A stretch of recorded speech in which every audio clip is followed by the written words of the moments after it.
Non te rías do rapaz, sabe máis que a ti, corrego. O Xuvenil A gañoulle o Arousa B por 4-2. O partido comezou moi ben para os chantadinos adiantándose no marcador, pero en 2 minutos recibiu 2 goles polo que tiveron que remontar o partido na segunda metade. A primeira parte xogámola ben, a segunda despistámonos un pouco, pero na primeira metemos un gol, adiantámonos, despistámonos os 2 minutos finales da primeira parte e anotaron os 2 goles. E eso afectou-nos bastante. Pero despois na segunda, bueno, o partido como dura 90 minutos, sobre todo aquí no Sangoñedo, pois ao final casi remontamos 4-2. Bueno, houve que apelar aí a remontada logo, non? Sí, aquí neste campo é moi típico eso. Hasta que pito o árbitro, os teus 3 puntos non se decanta para ningún lado.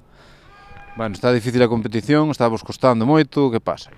Bueno, empezamos ben, agora aí atrás baixamos un pouco, bueno, agora habrá que volver a empezar ben. O próximo partido xogades fora, non? Si, xogamos fora no Carballiño contra o Arenteiro, que é un rival complicado, pero habrá que quitar os 3 puntos. Os de Juan con esta vitoria están de décimos, unha cómoda situación no medio da táboa.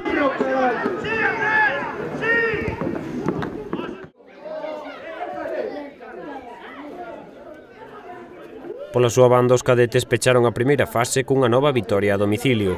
Enfrontáronse ao Arrabaldo, que se impuxeron por 1-2. Empezamos perdendo a primeira parte, así chegamos ao descanso, perdendo un 0. Polo visto nos primeiros 40 minutos pois non era xusto, xa que mandar balos ao Algueiro, balos ao Pau, todas as ocasións para ir ganando. E a volta ao descanso, pois cun gol de Viana e con outro descenso, pois acabaríamos ganando 2-1. Entonces quedamos segundos, a 3 puntos do primeiro e, bueno, creo que o balance é positivo que dicen os xogadores. Agora comeza a segunda fase, non hai descanso, xa que esta fin de semana será o primeiro partido.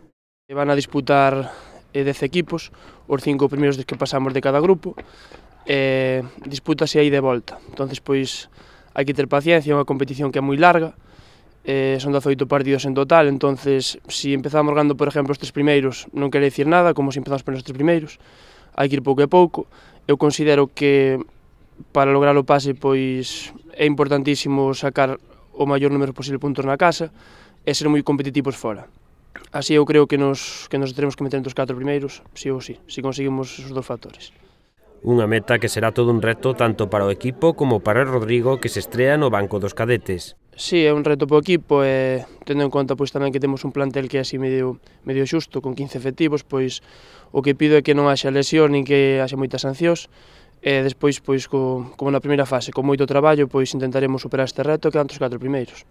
A segunda fase abrirase no Sangoñedo. Será o sábado ás 12 da mañá. Os xogadores de Rodrigo mediránse contra o Rúa.